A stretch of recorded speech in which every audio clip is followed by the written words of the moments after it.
Hello everybody, welcome to my channel, Super Sam 7. Today I'm going to be reviewing The Amazing Spider-Man, the complete Clone Saga Epic Book 2, or Volume 2 as I just titled that on my Instagram posts about what I read and review. This is my favorite one out of the 5 there are. There is not a bad story in here. I learned so much about other characters. There is some plot twists that even I forgot when I was a kid happened, and it's really good. This is my favorite moment, and you can see it collects a lot of issues of The Amazing and the Spectacular Spider-Man, or 5 issues each. Or no, 4 issues of Spectacular Spider-Man. Anyway, it's $35. You can see on the back here, Spider-Man versus the Puma. Puma apparently comes back from the dead. He never really died though. Anyway, and it shows the Scarlet Spider and Spider-Man side by side. And they're both of their identities. There's Volume 1. Kane beating up Mysterio, and there's Electro on the ground. Oh, so awesome. Spider-Man Back from the Edge starts with the 4 issues of Peter Parker Spider-Man, and this is the story where he gets out of his mood of being so dark and gloomy and depressed. Where he goes back to loving his life as Peter Parker. He goes back to his high school flashbacks of all of his classmates. Nocturne, who was in Spectacular Spider-Man Annual 13, she used to be a cop, but now she's a mutant. Or she just has a mutant supernatural powers. You also get Puma. Puma has lost it. Puma is not even really part human anymore. He was the full animal. But Spider-Man is like the full spider, so to say, now. But he breaks out of it after seeing how bad Puma can be. They both experience each other's lives, and Puma kind of calms down also and leaves. He actually goes back to his human form as Thomas Fireheart. Anyway, then in the next parts, 3 and 4, the Owl is back in town, and he seems to have been arguing about him being reformed or not. And at this moment, apparently I've never read it, but Matt Murdock faked his death, and Spider-Man wants his help to know about going back to being Spider-Man, going back to being Peter Parker. And the Owl, on the other hand, has been tracked down by the Vulture for them to team up. So Spider-Man and Daredevil versus Vulture and the Owl. Mary Jane goes back in these 4 issues to her home, to her family, her sister Gail, and her dad, and they reconnect, reconcile after everything. So they fight the Owl. The Owl actually does some good later. He saves Spider-Man's life, or at least he thinks he does. Vulture tricked Owl. What he gave him was not an antidote to poison. That Vulture had one of his, Vulture's scratch and inflicts Spider-Man with a poison. The Owl gives the cure to Spider-Man, but it was a fake cure. Daredevil ultimately tricked him in the first place. And then Web of Life. And then after this, Web of Death. Parts 1 through 4. And Web of Life, Scarlet Spider is being hunted by the Grim Hunter. Actually, there's a moment where he fights, I think it's, right here, where he fights Tombstone. Grim Hunter is back from Spider-Man issue 50. And he wants revenge on Spider-Man for defeating him. This is, if you did not know, Vladimir Kravinoff. He is Kraven the Hunter's son. He wants revenge after Kraven killed himself at the end of the storyline, Kraven's Last Hunt. Kane is also hunting down Scarlet Spider, and he has a vision of Mary Jane being killed in the future, so he's also protecting her, or he thinks he's protecting her by stalking her. Anyway, Grim Hunter goes after Betty Brant to lead Scarlet Spider to him, who he thinks is Spider-Man, just in a different costume. Well, that does not work out well, and he defeats Scarlet Spider, but Kane intervenes and fights Grim Hunter, and eventually, at the end, if you did not know, spoiler alert, kills him. Yeah, this is the story where Vladimir Kravinoff dies. I know in the future he comes back as like a lion creature, kind of looking like he did the original Kraven looked like in the Spectacular Spider-Man cartoon. But yeah, Kane kills him after he fights Scarlet Spider. He thinks Grim Hunter could be one of the people who kills Mary Jane, so he kills him. Web of Death issues 1 through 4. So Stunner, they never explain it here, but Stunner is a solid holographic projection thanks to Dr. Octopus's technology.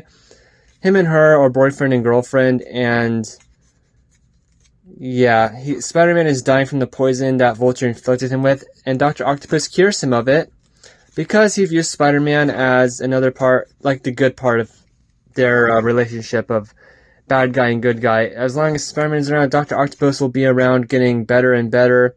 He always has something to live for. And if Spider-Man dies, he will not. He saves his life because of that. I'm kind of summarizing it up super quickly. And Doc Ock actually gives himself up to the police at the end of it, knowing that Spider-Man will always be there when he escapes.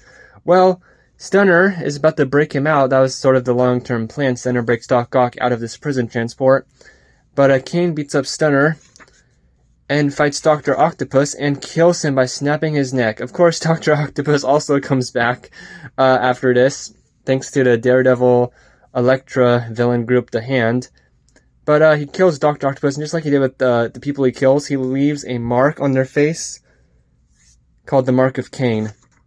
After that, this 3-issue storyline, which I love. Spider-Man Funeral for an Octopus. I don't even know if they had to put it in here, but it's ultimately Scarlet Spider and Spider-Man going up against the remnants of the Sinister Six. Hobgoblin, the second one, Jason Macendale.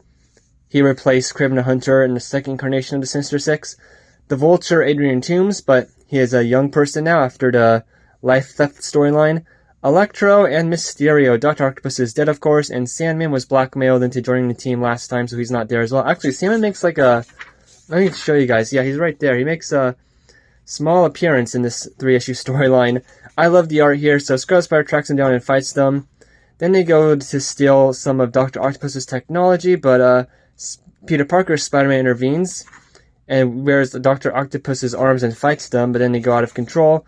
Kane arrives, and he's there to just kill more bad guys, I guess. He's also he's always following Scarlet Spider wherever he goes. Mysterio, the one who was with the 4 villains, or 3 other villains, was a bot. Why is that? Because, big plot twist, Mysterio was the one who created this fake tape that got Dr. Octopus's brother-in-law or something like that to claim his technology, showing its location or something. Basically, Mysterio was behind the 6 coming back together in the long run, and it was to get all of the villains' secrets, like Electro, Hobgoblin, Vulture secrets, to blackmail them with or something. But Scarlet Spider intervenes, defeats Mysterio. Or Mysterio, he doesn't, well, I guess technically he does, but Mysterio apparently kills himself. But, come on, he definitely lived. And Spider-Man's still swearing to hunt down whoever killed Dr. Octopus, who they don't know right now is Kane. Also in the story is this guy who is a detective from the 3-issue storyline. I'm pretty sure it came out later, called Spider-Man The Lost Years. Detective Raven is here, talking to J. Jonah Jameson and tracking down Kane to have his fingerprints.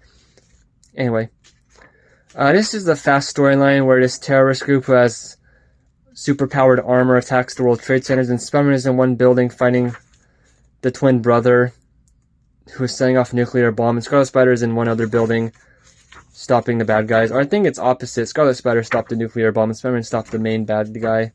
One of the other ones. This one is called Smoke and Mirrors. 3 issues. What was Spider-Man 122 to the other ones? Amazing Spider-Man 399, etc.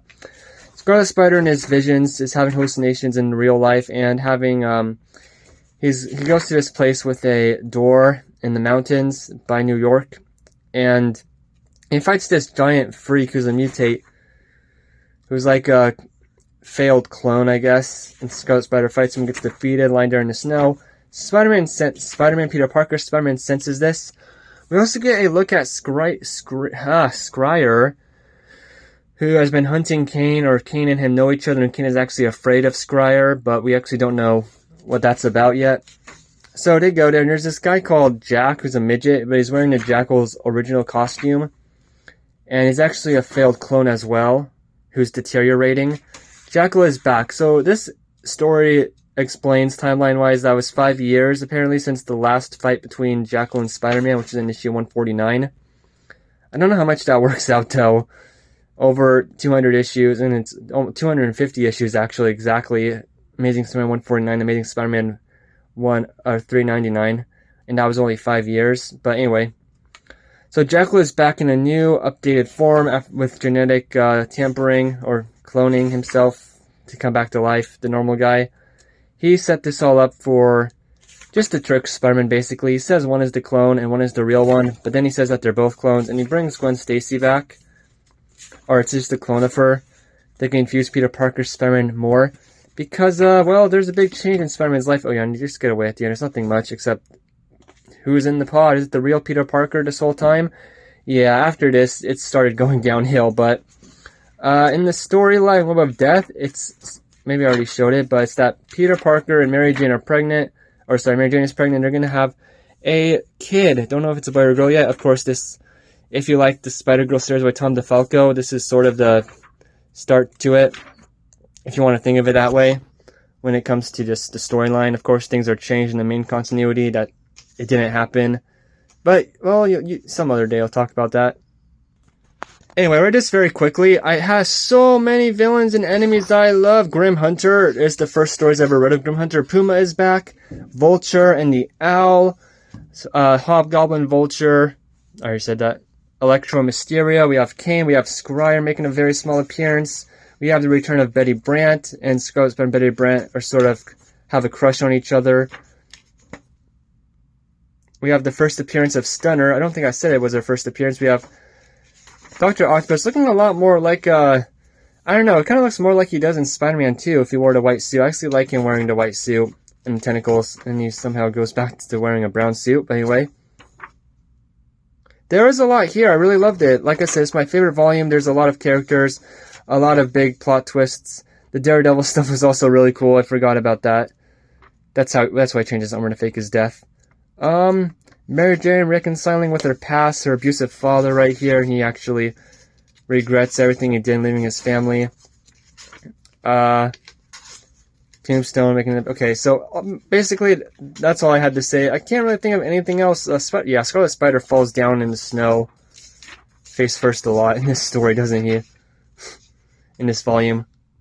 With that said, I'm glad that it brought Peter Parker back to his normal optimistic self instead of just being Spider-Man giving up the role of Peter Parker. I didn't really like that, but I guess it only lasted like 10 issues, so it wasn't too bad. Maybe less than 10 issues. And throughout the end of the first volume, where Scarlet Spider gives himself an identity and fights Venom, to the end of this one, Spider-Man and Scarlet Spider never knowingly fought side by side until the last 3 stories, which is actually a really cool idea that they kept up throughout all these issues and stories. The Scarlet Spider stuff took place in Web of Spider-Man and the Spider-Man 1990 title. And then the normal Peter Parker Spider-Man took place in the bigger titles like Amazing and Spectacular. Alright, anyway, with that said, thank you for watching, hope you enjoyed, and have a great day.